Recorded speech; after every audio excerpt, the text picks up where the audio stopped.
이래가지고 어머님이 나를 아예 노골적으로 너무 무시한다는 불평을 했던 것 같아요. 그래서 내가 웃으면서요, 그 제주씨한테 전해주라고 한 얘기가 그겁니다. 어머님이 변한 거야. 옛날에 참 총명하고 자녀들 때문에 참을 것도 참고 지혜로운 말만 골라가며 사시던 분이요. 이제는요, 하고 싶은 말이 있으면 그대로 뱉어버리는 거예요. 연세 드시면서 엄마가 변한 거야. 그러니 제수씨한테 잘못이 있는 거 아니고 엄마가 애기처럼 변해가고 있는 거니까 그거 가지고 상처 입을 이유 없다. 그렇게 이야기하라. 그랬더니 뭐 어떻게 잘 됐는지 더 이상 말이 없는 걸로 봐서 제수씨가 좀 이해를 한 것 같습니다. 가족 간에도요, 이게 오해가 쌓이고 문제가 될 소지가 참 많은데, 어쨌든 추석에 우리 집에 있었던 일은 그렇게 해서 대충 마무리가 됐습니다. 그러나 여러분, 우리가 살면서 억울한 일을 당할 때가 굉장히 많죠. 크든 작든 이건 피할 수 없는 겁니다. 심각한 거는요, 옛날에 제가 아주 오래전에 들은 건데, 어떤 분이 주기도문을요 20년 동안, 근 20년 동안 주기도문 한 부분을 잘라먹고 외웠대요.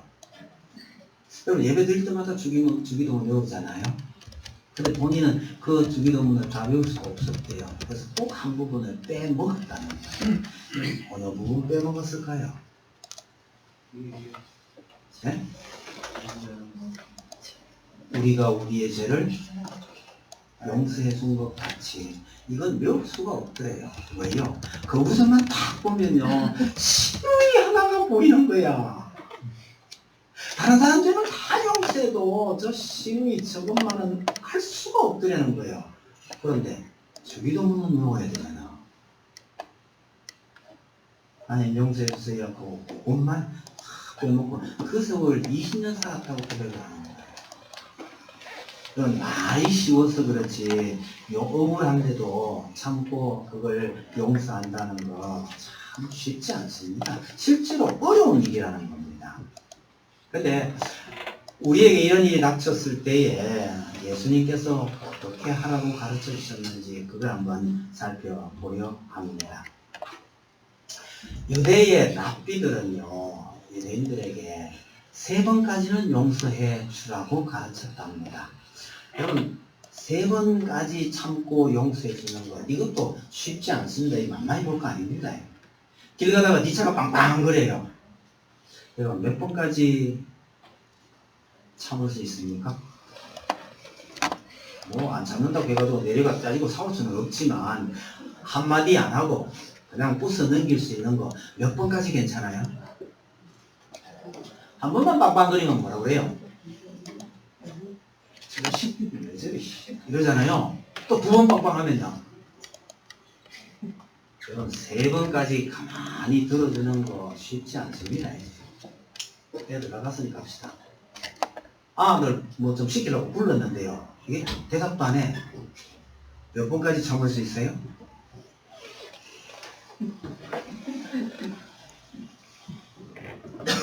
쉽지 않습니다. 번까지 참을 수 있어. 마치 옆에 아들이 있다고 그러지 말고요. 3번까지 대답도 안 하고 들은 척도 안 하는데 참는 거, 이거 쉽지 않습니다. 3번 참는 거요. 근데 베드로가 예수님께 뭐라고 묻느냐면요, 7번까지 용서할까요? 이러잖아요. 대단한 거예요, 이거. 당시 랍비가 3번까지는 용서해 주라고 했는데 베드로는요, 마음을 굉장히 넓힌 겁니다.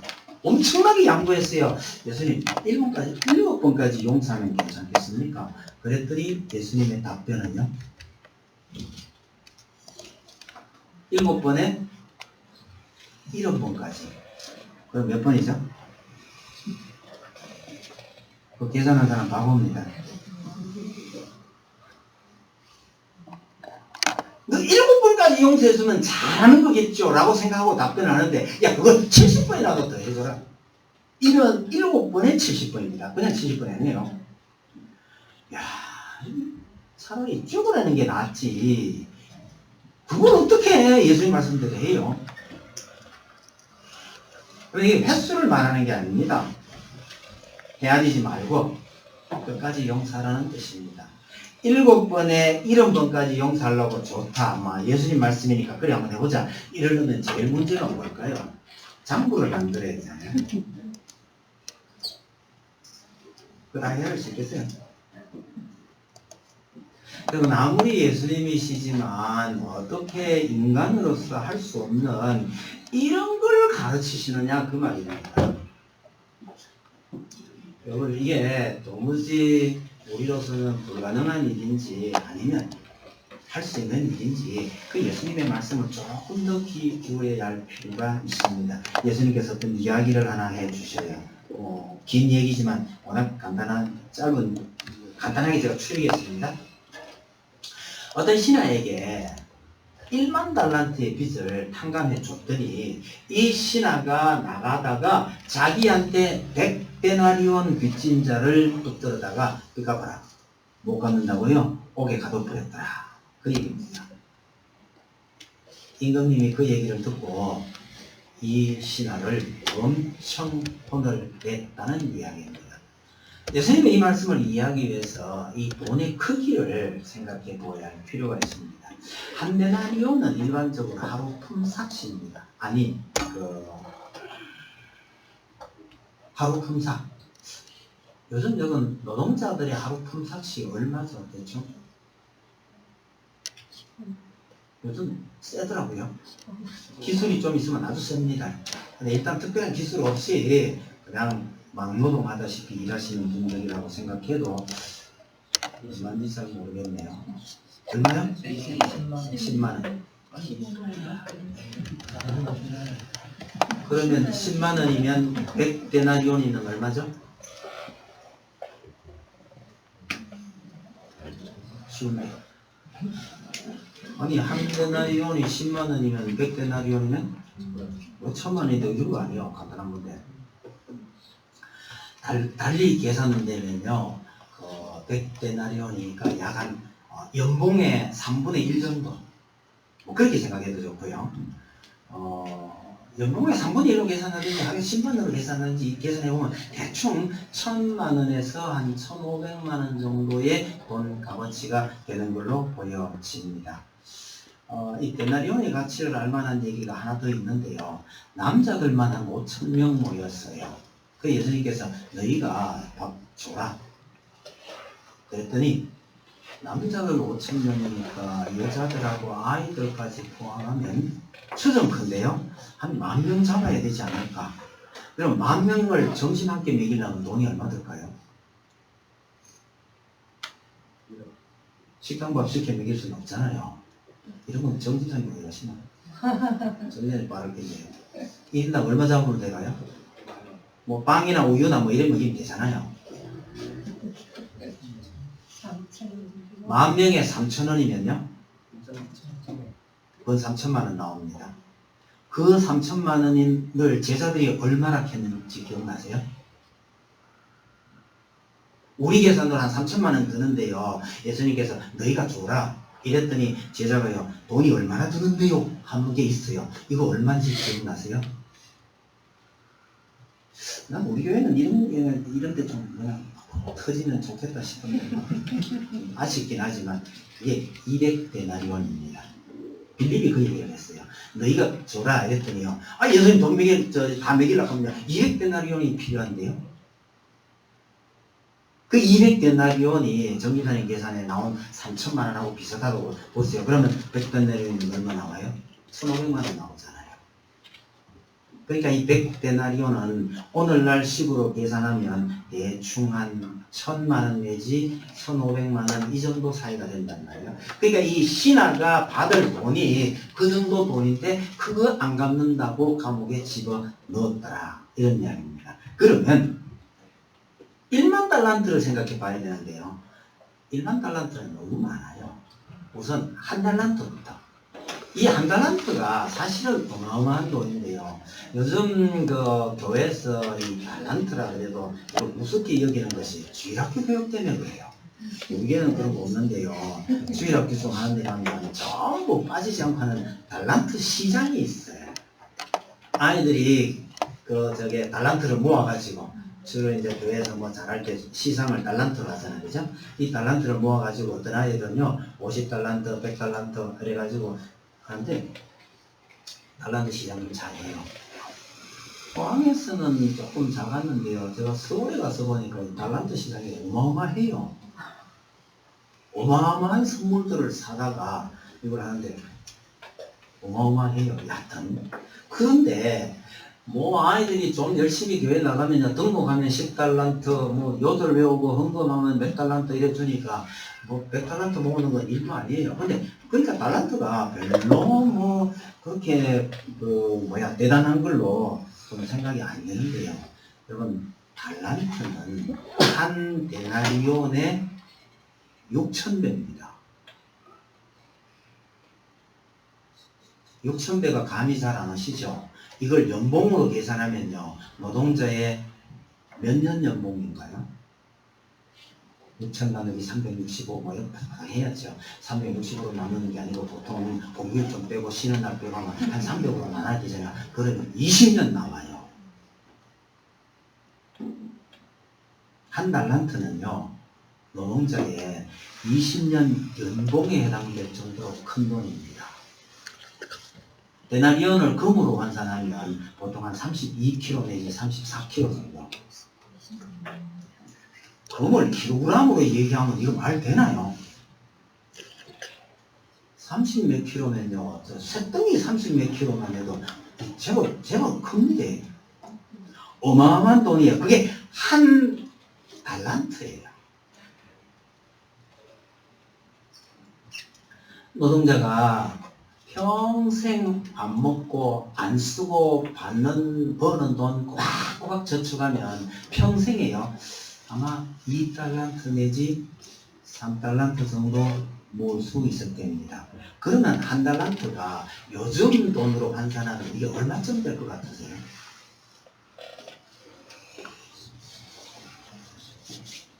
최소한으로 몇 억 되는 거예요. 이게 금값이 하도 왔다 갔다 해가지고 제가 계산할 때마다 차이가 나는데 금값 한참 치솟을 때는요 이게 5억이 넘어요. 계산하기 좋게 3억이 됐든 5억이 됐든 막 비슷하다 치고 한 5억 정도라고 봅시다.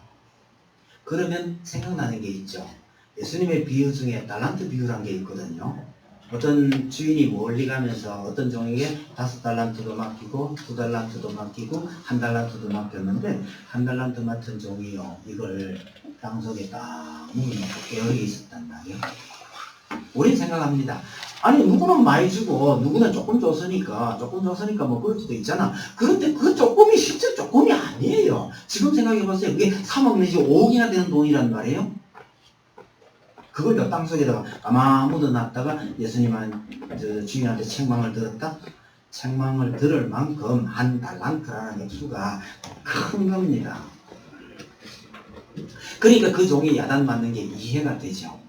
여러분 한 달란트가 이 정도인데 그럼 1만 달란트는 어떻게 되나요? 그래서 한 달란트가 5억 정도면 1만 달란트면 이게 얼마죠? 5억 곱하기 만이면 5억 만이 되나요? 아니면 5만 억이 되나요? 네? 저 5조 하는 사람은 돈 큰 거 만지는 사람이라서 얼른 5조가 나오죠. 저도 이게 5억만이라고 부르냐 5만 억이라고 부르냐 한참을 생각을 해봤더니 맞다 5천억 다음에 5천억 다음에 5만 억이 아니고요. 참 그걸 5조로 하는구나 이렇게 된 거예요. 당대 기록 중에요. 당시 유대 전국의 세금 총액 쉽게 말해 요즘 말로 하면 1년 나라의 총 예산이 800달란트였던 적이 있습니다. 800달란트가 한 나라의 총 예산인데요. 예수님께서 얼마를 말씀하셨느니까 1만 달란트를 얘기하시는 거예요. 그러면 이 임금님이 탕감해 준 거는 5조고요. 이 신하가 멱살 잡은 돈은 1,500만 원이라 칩시다. 여러분 5조하고 1,500만 비교가 되세요? 저도 잘 안 되고 여러분도 잘 안 될 겁니다. 저기 고등학교 때 방정식 하던 거 하십시다. 양변을 잘라내는 거 있죠. 동그라미 몇 개 떼내버리면요. 5억하고 1,500원 하는 차이. 5억짜리 집 사러 가가지고 제가 이 멀리까지 버스 타고 왔는데 버스비는 좀 빼주세요. 버스비 요새 한 1,500 하면 되죠. 5억짜리 집 사러 갔는데 버스비는 좀 빼주세요. 이럴 때 주인이요 못 빼줍니다. 얘가 그 계약이 무산됐다고 한번 쳐보세요. 누가 바보예요? 그 말 한 사람도 바보고요. 그거 안 빼주려고 못 팔겠다는 사람도 바보입니다. 5억하고 1,500원하고는 이 정도 차이라는 거죠. 근데 1만 달란트를 탕감해 줬다라는 것은 그렇게 큰 은혜를 입었는데 이 사람이 쉽게 말하면요 5억이라는 돈을 공짜로 줬는데 다른 사람한테 가가지고 1,500원 가지고 이 사람을 때려잡는 거예요. 그러니 그 주인이 절대로 용서 못한다라고 말하는 건 너무 당연한 얘기라는 겁니다. 이 1만 달란트의 의미를 우리가 잘 생각해 볼 필요가 있는데요. 빚 얘기를 좀 해봅시다. 여러분 빚 없는 사람 잘 없잖아요. 여러분도 다 빚이 있을 거라고 저는 생각을 해요. 뭐 하다가 그렇게 빚을 져요? 한국 사람의 빚 중에 제일 많은 거는 아마 집 살 때 빚을 좀 안고 짓는 건 이건 뭐 사실 당연한 것처럼 여기고 있거든요. 당연하다 칩시다. 사업하는 사람은요 의례껏 빚지는 게 상식으로 되어 있습니다. 그래서 사업하는 사람은 어디서 돈 빌려다가 돈 돌리는 게 제일 중요한 업무 중에 하나일 수 있는데 사실은 이것도 참 위험한 얘기입니다. 그 위험하다는 거는요 IMF 터진 이후에 우리가 좀 깨달은 것 같아요. 그 이전에는요 의례껏 사업이라고 한다면 남의 돈 땡겨서 쓰는 거라고 생각을 하는 거죠. 그래서 집 사는 것 때문에 빚을 좀 지거나 공부하느라고 좀 진 빚은 그래도 이해할 수 있는 건데 사업 때문에 빚 위험할 수 있으니까 주의는 좀 해야 되겠다 그런 생각이 듭니다. 그것이 좀 더 나아가면요 소비재로 인한 빚은 이건 절대로 금해야 될 것이다 그런 생각이 좀 듭니다. 우리 그런 거 별로 없는데요 이러는데요 요즘은 차도 자기 돈으로 안 사죠. 전부 할부잖아요. 이건 일종의 소비재를 빚내서 사는 거나 마찬가지이기 때문에 좀 자제하셔야 한다 그렇게 말씀드리고 싶어요.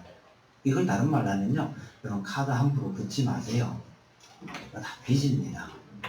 이자 사다고 함부로 긋지 말고 가능한 한 능력 범위 내에서 또 사업상 필요하다고 해도 항상 조심해야 하고요. 근데 이게 쉽지 않은가 봐요. 성경에도요 요즘처럼 합시다. 목사가 빚을 많이 지고 죽었어요. 그럼 어떻게 해요? 사모님이 뭐예요? 방법은요? 목사가 돈하고 필요한 게 없는데 뭔 빚을 그렇게 많이 남겨놓고 돌아가셨냔 말이에요. 방법 없어요. 그래서 이 구약시로 돌아갔대요. 선지자의 아내가 누굴 찾아가죠? 엘리사가 찾아가잖아요. 그래서 거기 기적 같은 일이 벌어져가지고 겨우 살아남는 이런 이야기도 있으니까 빚을 안 진다는 것도 참 쉽지 않고 참 어렵다 싶어요. 그래서 누가 빚지고 싶어서 사나? 부도 맞은 사람이요. 부도 맞고 싶어서 맞은 줄 아나? 이런 사실 별로 할 말은 없어요. 그러나 우리가 혹시라도 과도한 욕심 때문이거나 아니면 못된 이유 때문에 그렇게 덮었을 수도 있기 때문에 좀 주의는 해야 되겠다 싶어요. 여러분 그러다 보면요 때로는 정말 감당하기 어려운 빚을 지는 수도 있기는 있는데 문제는 예수님의 이 이야기에 나오는 이 신하가 말이죠 도대체 어떻게 그렇게 큰 빚을 지느냐고요. 한 나라의 예산의 10배를 넘는 빚을 이게 어떻게 지느냐 이런 일은 흔히 있는 일은 절대로 아닙니다. 제가 진짜 근데요 아마 이 신하가 실수를 하는 바람에 나라 하나를 통째로 말아먹은 것 아닐까 이런 생각을 해봅니다. 조그마한 나라에서는 있을 수 없는 일이죠. 로마 황제쯤 되는데 그 황제 밑에 있는 신하가 실수로 해서 나라 한쪽 귀퉁이를 완전히 절단내는 이런 실수를 저지른 것 아닐까 그렇게 생각을 해봅니다. 옛날에 그 포항에 있을 때요, 자기 가깝게 지내는 분, 뭐 알만한 분이니까 말씀드리죠. 이 피아노를 우리한테 기증해 주셨던 분의 남편입니다. 제철에 다녔거든요.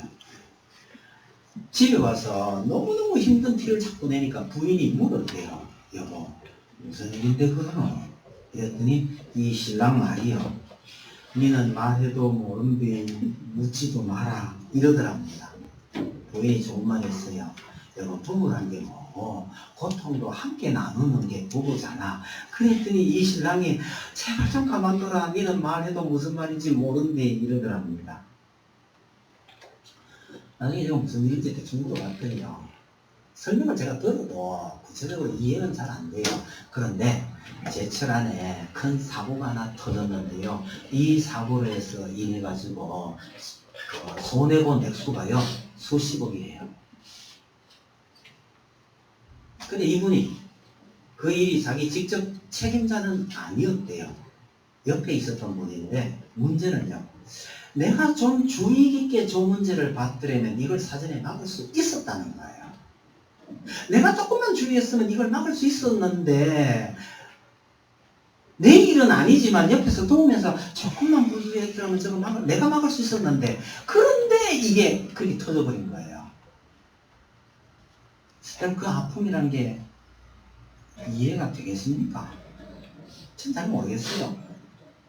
근데요, 그 돈을 생각하면요, 자기 월급 갖고 수십억 하는 거는 평생을 해도 이게 안 되는 돈이에요. 그 엄청난 손해가 일어났는데 그것 때문에요, 얼마나 힘들었는지 모르는데요.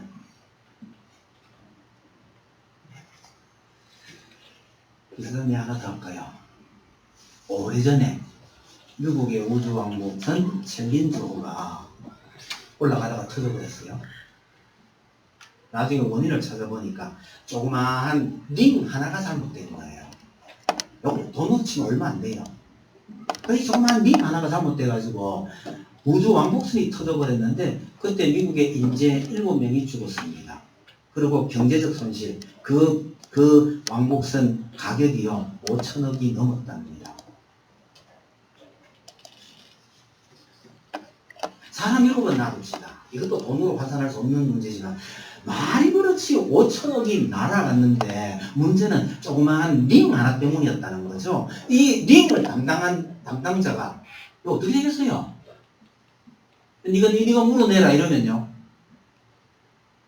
여러분 아무리 미국이지만 연구원에 있는 연구원 한 사람이요 감당할 수 있는 돈이 아니에요. 5천억이면요. 이 사람 평생 월급 다 모아봐야 얼마 되겠는데요? 계산 한번 해볼까요? 여러분 한 달에 저축 얼마 하세요? 한 1,000만 원 하세요? 아 참 미안합니다. 1년에 1,000만 원. 1년에 1,000만 원 저축하면 많이 하는 거죠. 1년에 1,000만 원. 평생 그 저축하면 얼마예요? 한 30년, 40년 근무한다 치고요. 40년 근무하면 얼마죠? 4억, 40억 정도 되나요? 제법 되네. 1,000만 원, 40억 되죠? 4억. 네? 4억이에요? 어느 청년은 5천억을 갚아요. 제가 이거 일반 달란트를 하다가 제가 생각할 수 있었던 가장 큰 사고가 그거였어요. 한국에서도 약간 비슷한 일이 있었습니다. 한국에서도 저기 그 드론 시험하다가요. 드론 한 대를 실수로 그때 공동연구원들이 아마 4명인가 5명이었던 걸로 기억하는데요. 한 5명이 실수를 해가지고요. 드론 한 대를 날려먹었어요. 그 한 대 가격이 70억이었습니다. 70억쯤 되는 비행기 한 대를요. 이 연구원들이 실수로 날려먹은 거예요. 자, 문제가 된 게요. 연구원들 5명이 연대 책임해가지고 갚아라 이렇게 된 겁니다. 1인당 13억 얼마쯤 나왔으니까 한 75억 정도였던 것 같네요. 그러면 말이 그렇지 13억이라도요. 연구원 죄송합니다. 월급제잖아요. 월급 받아가 그거 못 갚아요. 결국 어떻게 됐는지 모르겠네요. 연구원들한테 아무리 실수지만 이거 그렇게 하라 그러면 앞으로 연구 못합니다. 이래가지고 이거 좀 뭐 다툼이 일어났었는데 결과가 어떻게 되는지 잘 모르겠습니다. 여러분 나 때문에 이런 손실이 일어났다고 생각하면요. 감당 못하는 겁니다. 제가 보기에는 그나마 예수님의 1만 달란트 크기가 어느 정도인가를 이해하려면 이런 사건하고 비슷하잖아요. 좀 작은 걸 한번 해볼게요. 옛날에 흔히 있던 일입니다. 옛날에는 직원 봉급을 은행에 가서 현금으로 다 타가왔거든요. 회사 경리 맡은 직원이요. 은행에 가가지고 전 직원의 월급을요. 몽땅 찾아가 자루에 넣어가지고 오다가 자 도둑 맞았습니다. 강도를 당했습니다. 이거 어떻게 해요? 요즘은 그런 일 없습니다. 옛날에는 가끔 한 번씩 일어나던 일이에요. 이게. 그러면 자기 월급 가지고요. 회사 직원들 이거 잃어먹은 거 다 갚아라 이러면요. 아까 연구원 같은 경우는 그래도 국가가 맞다 담당해야 되지 이거 개인에게 물릴 수 없다 이쪽으로 결론이 대체로 나지 싶어요. 그게 정상이고요. 그러나 이거는 개인적인 문제잖아요. 직원들 전 월급을 내가 몽땅 잃어버렸는데 이거 누가 대신해줘요?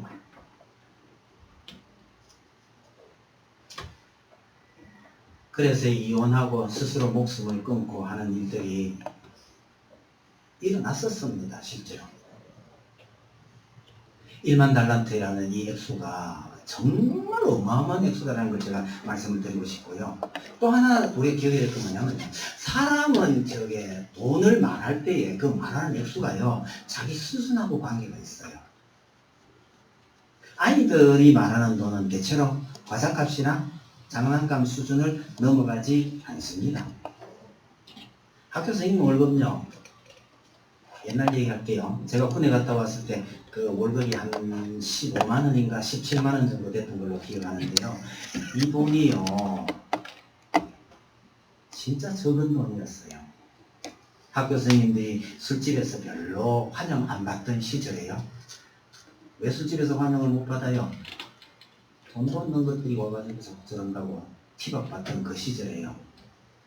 우리 회사란다. 직장에 선생님 심부름하는 아이가 선생님 심부름으로 은행에 가서 돈도 찾아다 주고 하는 애가 선생님 월급을 본 거죠. 그래서 얘가 한 말이 뭔지 압니까? 아, 선생님들 이렇게 많은 돈을 다 어디다 써요? 이랬거든요. 그 말 들은 선생님들이 옆에서 실실 웃어요. 네 눈에 참 많아 보이세요. 우리 인마 이게 생활 안 된대. 자기 수준 때문에 그런 차가 오는 거죠. 여러분 집을 매매해 본 사람은 아마 몇 억 정도 얘기하면 감이 잡힐 거라고 생각을 해요. 그런 사람들은 뭐 5억, 10억 하면 대충 어느 정도 감이 올 겁니다. 여러분 75억이라면 감 잡히세요? 그게 어느 정도의 돈인지요? 여기 있는 대부분은 75억 정도면 어느 정도 크기의 돈인지 아마 잘 이해가 안 되실 거라 생각해요. 올립시다. 500억이면요. 500억하고 1000억의 차이를 아세요? 뭐 2배 차이지요. 이러지 마세요. 정확하게 말하면 저도요. 500억과 1000억은 차이를 제가 못 느낍니다. 숫자 상품이야. 곱하기 2니까 뭐 그럴 수 있다. 그런 거죠. 근데 그 차이 알 수 있는 차이가 아닙니다. 사람들은 자기 수준의 맛을 자기가 이해할 수 있는 수준만큼 돈 얘기를 하는 게 이게 정상이거든요. 그런데 예수님은 돈을 많이 만져보신 분이 아니잖아요. 그러니까 예수님 이야기는 하면 그 목수였고 그걸로 생계를 이어오셨고 왔으니까 집 한 채 짓는 정도의 돈을 얘기하는 거는 이해가 돼요. 그런데 어떻게 몫으로서는 도저히 상상도 할 수 없는 어마어마한 금액을 말씀하시는 거냐 그 말입니다. 교수님이 어떻게 수조 원에 이를 정도의 그 큰 금액을 얘기하시는 거냐. 여러분 뒤집어서 얘기하면 예수님의 수준은 그만한 정도라는 겁니다. 이 1만 달란트가 어쩌면요 온 인류를 위해서 희생하시는 하나님의 아들의 몸값일 거라고 저는 생각을 합니다. 하나님의 아들의 몸값이라면요 가격으로 매길 수 있는 게 아니죠. 아니지만 그나마 대충 매긴 것이 이 정도일 거라고 생각을 해봅니다. 안 그러고서야 예수님께서 왜 그렇게 말도 안 되는 큰 금액을 얘기를 하셨느냐는 거죠. 이걸 표현을 바꾸면요 하나님께서 우리를 위해서 이만한 비용을 쓰셨다는 뜻이 됩니다. 그게 뭐 나 혼자를 위한 금액은 아니잖아. 온 인류를 위한 금액이니까 그렇다면 n분의 1로 나누게 해야죠. 이런 머리가 잘 돌아가는 사람은 머리는 좋은 사람일지 몰라도 정말 나쁜 분입니다. 은혜를 계산을 해보는 사람은요 정말 나쁜 사람이에요. 그 1만 달란트가 하나님께서 나를 위해서 쓰신 돈이라는 생각을 해야 합니다. 그러니 하나님께서 나를 위해서 이만한 은혜를 베푸셨으니 너희가 용서해야 될 그 사람들은 100데나리온에 해당하는 죄다. 잘못이다. 그러니 100데나리온 정도는 너희가 받은 것에 비하면 절대로 큰 것이 아니다. 그러니 7번에 70번이라도 용서해 주라고 말하는 거죠. 여러분 우리는 용서 3번도 쉽지 않아요. 7번은요 더더욱 거의 불가능합니다. 중요한 것은요 하나님께서 우리에게 얼마나 큰 용서를 주셨느냐 이걸 기억해야 된다. 그래야 그게 가능해진다. 예수님의 내용은 바로 그런 겁니다. 우리가 하나님께 받은 용서의 크기는 1만 달란트입니다. 우리가 도저히 못 참겠다고 이빨을 북북 할 때에 그 죄의 크기는 100데나리온이라는 겁니다. 그럼 정말 어려울 때에 나를 도와준 그분들은 정말 잊기 어려워요. 아니 진짜 어려울 때 도와줬는데도 잊어버리는 명망덕한 인간이 있다고 하더라는 정도는 제가 들었는데 제가 기억으로는요. 제가 정말 어려울 때에 저를 도와주신 분들을 한 번도 잊은 적이 없어요. 그중에 제일 싼 분은 500원입니다. 제가 대학 입시 치르고 포항에서 발표 보러 간다고 대구로 가는데요. 아침 일찍 털럭털럭 지나가다가 집사님이 가게 문을 일찍 열어보셨더라고요. 지나가는 김에 인사 왔죠. 학기초 발표가 났어요. 보러 갑니다. 그거 인사를 나갔더니 차비스라고 그분이 500원을 줬어요. 그분 남편이 저한테 참 애를 많이 먹인 사람이거든요. 저 그 500원 때문에 그분을 강요했어요. 그때 500원은요, 포항에서 대구까지 직통버스에 값이었습니다. 근데 그 500원을요, 제가 지금까지도 기억을 하고 있어요. 그 다음에 이제 조금 커져가지고요, 제가 대학 들어가던 그 해에 처음 생긴 것이 학자금 용자 제도가 생겼습니다. 그런데 보정인 2사람이 도장을 찍어줘야 했어요. 돈 드는 건 아니에요. 보정인 자리에 도장 2개 찍어줘야 하는 건데 2번에 찍었습니다. 윤 집사님, 정 집사님. 이 2분 다 교회는 참 농땡이였어요. 근데 그분들을 지금은 2분 다 돌아가셨습니다. 근데 이제 그 정 집사님 부인은 아직 살아 계셔요. 제가 포항에 있을 때 명절 때마다 절대로 잊지 않고 찾아갔던 분이긴 한데 지금은 아마 아들 따라 미국 건너가 있지 싶은데요. 몸이 많이 불편한데 가서 어떻게 지내시나 그런 생각이 듭니다만 그 도장에 대한 그거 진짜 평생에 잊을 수 없는 일입니다. 그런데 만약에 여러분요 그 그냥 도장 찍어준 것 뿐이잖아요. 그런데 1만 달란트라는 말도 안 되는 은혜를 내게 베풀었다고 생각하면요. 참 큽니다. 정말 큽니다. 전 그걸 어지간히 기억하는 듯 해요. 그래서 저도 억울한 얘기 많이 들었고 밤잠 못 잘 만큼 힘든 일도 있었지만 저는 오히려 쉽게 잘 넘어갈 수 있었던 것 같아요. 세리완이 예수님을 만났어요. 자기를 찾아오던 제자들이요, 전부 예수님에게 가는 걸 보고서도요, 요한은요, 나는 기쁨이 충만하다고 말합니다. 사도 바울은요, 나를 관제로 드릴지라도 나는 기뻐하고 기뻐하리라고 그러는데, 관제, 이거 붓는 제사를 말합니다. 내가 붓는 제사가 된다는 건 뭐예요? 내 피를 전부 쏟아부어서 제사를 드릴지라도, 이 말을 바꿨어요. 죽을 수도 있다는 뜻입니다. 내가 설령 죽는다고 하더라도 나는 기뻐하고 기뻐하리라. 왜 이러십니까, 이분들이요?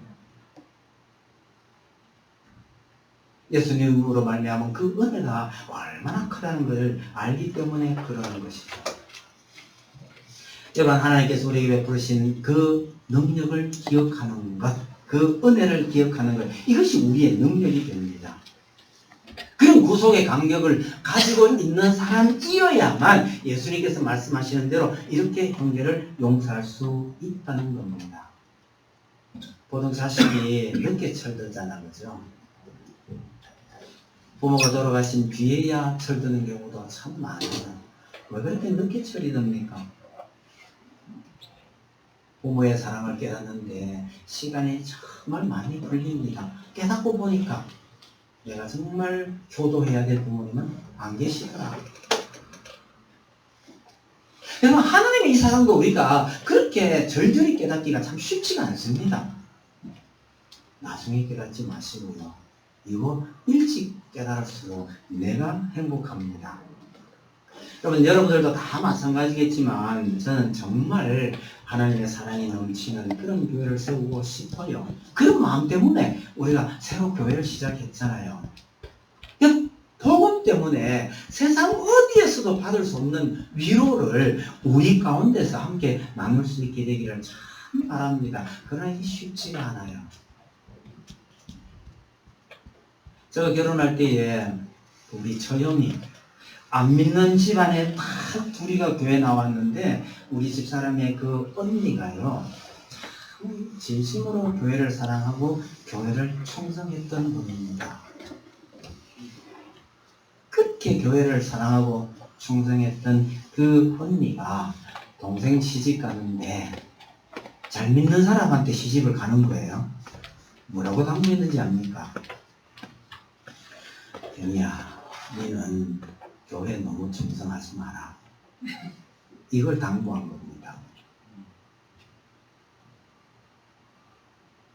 제가 기억하고 있는 평생에 참 아픈 이야기 중에 하나가 그거일 수 있습니다.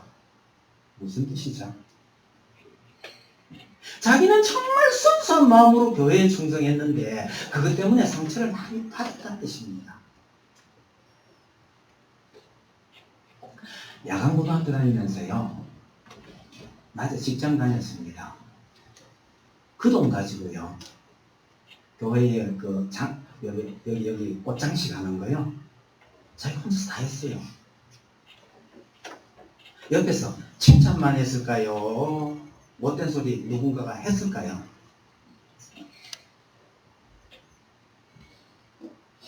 저는 옆에서 칭찬 외에 다른 소리 할 게 뭐 있냐 그런 생각이 들어요. 그런데 누군가가 했고 힘들어 했던 이야기입니다.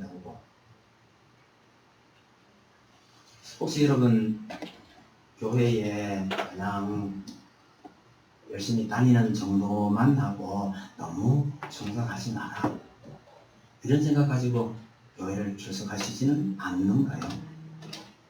우리가 하나님의 은혜로 정말 피보다 더 진한 사랑을 나누게 됐다고 말은 하면서도 그냥 아는 척 정도만 하고요,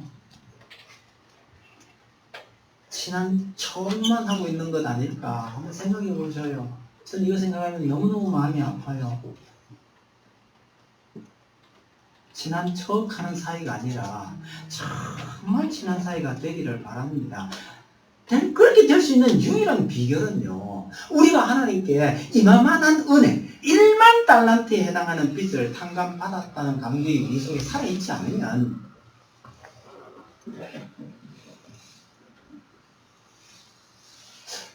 우리 성도들로 인해서 아픔을 겪을 수도 있고 어려울 수도 있다는 이야기입니다. 여러분, 사람은요 그렇게 믿을 만한 존재가 아닙니다. 죄송하지만 그렇습니다. 오늘 오후에 공부 시간에 그 대목이 나오는데요, 사람들이 예수님을 믿었어요. 그런데 예수님은요 그 사람들을 안 믿었더라, 이렇게 되어 있습니다. 우리가 사람을 알면 알수록요, 사람은 믿을 만한 존재가 아닙니다.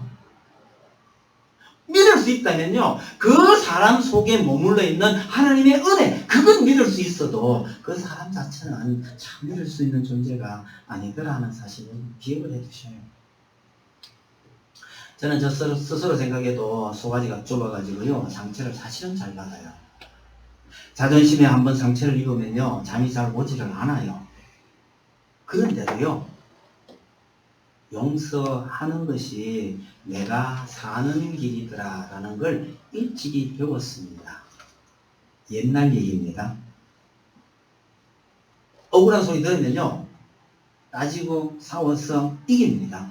그런데 이겨도 분이 잘 안 풀리더라는 사실입니다.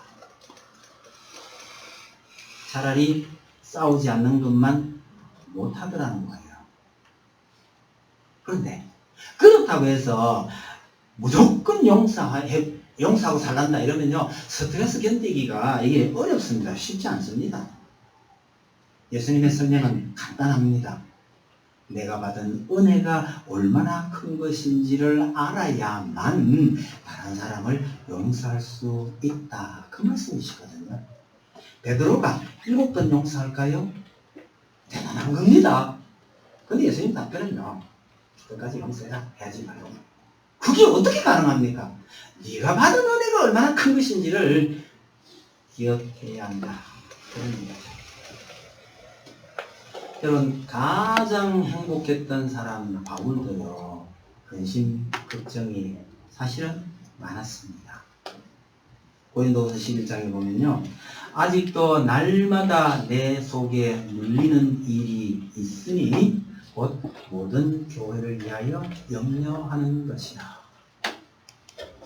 교회를 생각하면요, 날마다 눌리는 아픔이 그에게 있었습니다. 전 이 구절이요, 제 마음을 참 잘 표현한 거다, 그런 생각이 듭니다. 최근에요, 목사님들 모임에 가서 제가 입을 잘 안 떼거든요. 왜냐하면 나이는 좀 제일 많은 축에 들어가는데 목사 경력으로 치면 이게 거의 끝이거든요. 그러니 입을 잘 안 떼요. 근데 최근에요, 제가 참다 싫은 소리 한마디 하고 왔거든요. 그러니까 마음이 안 편해요. 아니, 목사님들이 모이면 교회 걱정을 하고 교회를 잘 돌봐야 될 거 아니에요. 근데 이분들이 교회는 제가 보니까 영 좀 문제가 많은데 하는 일이요, 나라 걱정을 그렇게 열심히 해요. 나라를 구해야지요 하고 열변을 토하는데,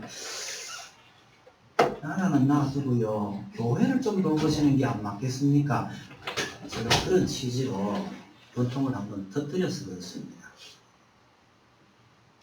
대충 무슨 일인지 지금까지 가시죠. 여러분, 나라를 구해야지요 하는데 반대할 사람 있어요? 그건 말이 맞아요. 그런데 지금 당신들이 하고 있는 게 그게 정말 나라 구하는 행동이 맞느냐? 일단 교회부터 좀 구하시지요. 이게 속이 터져가지고 한마디 하고 난 다음에 저 그렇게 안 편하더라고요. 그렇게 한바탕 하고 돌아온 그날 오후에 세상에 우리 고향교회에 또 문제가 생겼다는 걸 듣게 된 거죠. 한 10년 동안 참 평안했는데 또 저거 옛날에 어려웠던 그 꼴로 또 돌아가나 이래 생각하니까 난 굉장히 무거워요. 이게 뭔지 압니까? 교회에 대한 염려예요. 아니 우리만 잘하면 되잖아 이게 아니에요. 쏟아보고 걱정해야 될 교회들이 우리 주변에 얼마나 많은데 제가 신학교로 도망간 것은 딱 한 교회 때문에 도망갔거든요. 한 교회 때문에 도망을 갔거든요. 가서 목사가 되고 나니까요. 이제는 한 교회가 아니고 걱정해야 될 교회가 산지 사방에 얼마나 많은지 모르겠어요. 여러분 저는 우리 말씀동산교회만 생각하면 감사하고 위로가 넘치는 그런 교회가 되기를 바랍니다. 수요일날 지난주에 드디어 빌립보스 우리가 들어봤습니다. 사도 바울이 빌립보 교회에 인사를 하면서 하는 얘기가 뭐냐면요. 내가 여러분들을 항상 생각하고 있습니다. 그런데 생각할 때마다 여러분들이 감사하고 또 보고 싶습니다. 이게 빌립보서 1장의 핵심이에요. 왜 그렇게 감사하고 왜 그렇게 보고 싶은지 아십니까? 내가 여러분들에게 처음 갔던 그날부터 지금까지 여러분들이 믿음 안에서 잘 교제하고 있기 때문에요. 난 여러분들만 생각하면 가슴이 뜁니다. 보고 싶습니다. 그립습니다. 이게 빌립보 교회에 주고 있는 인사예요. 여러분, 제가 이 말씀동산교회를 생각하면 느낌이 꼭 그러하기를 바랍니다. 그런 교회가 되기를 간절히 소망합니다. 그렇게 될 수 있는 유일한 비결은요. 예수님께 말씀하신 그 1만 달란트에 대한 감격이 살아있을 때만 가능할 거라고 생각을 합니다. 그 1만 달란트가요. 사람들끼리에 있을 수 있는 이런저런 아픔들을 다 녹여낼 수 있기를 바랍니다. 한 몇 주 동안 그러니까 제가 지난번 시찰에 간다고 광고를 한번 드렸잖아요. 그날 제가 충격을 한 5방을 맞았거든요. 어렵더라고요.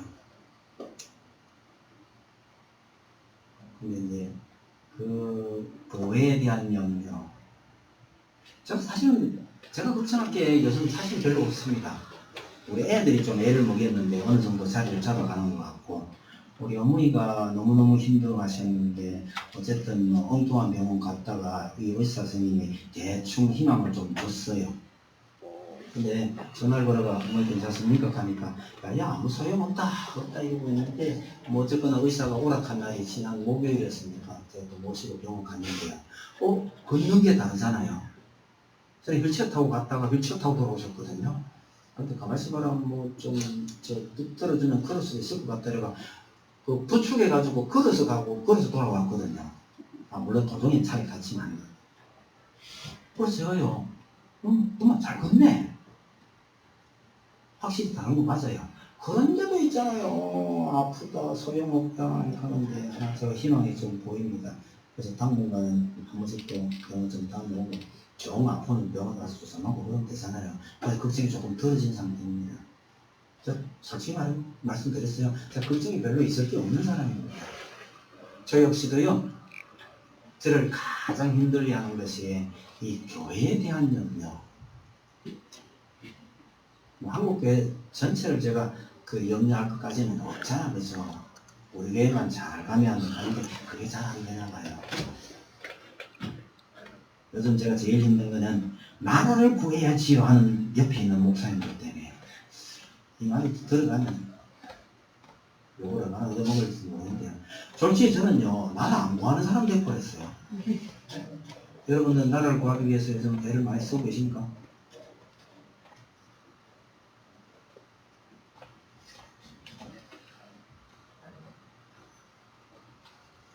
정말 귀하고 복된 교회를 또 친한 척, 아는 척을 넘어서서요. 정말 친하게 지내는 친구들이 다 되었으면 하는 소망을 품고 이 말씀을 드렸습니다. 그 은혜 가운데 가르칠 수 있는 여러분들 다 것이 바랍니다.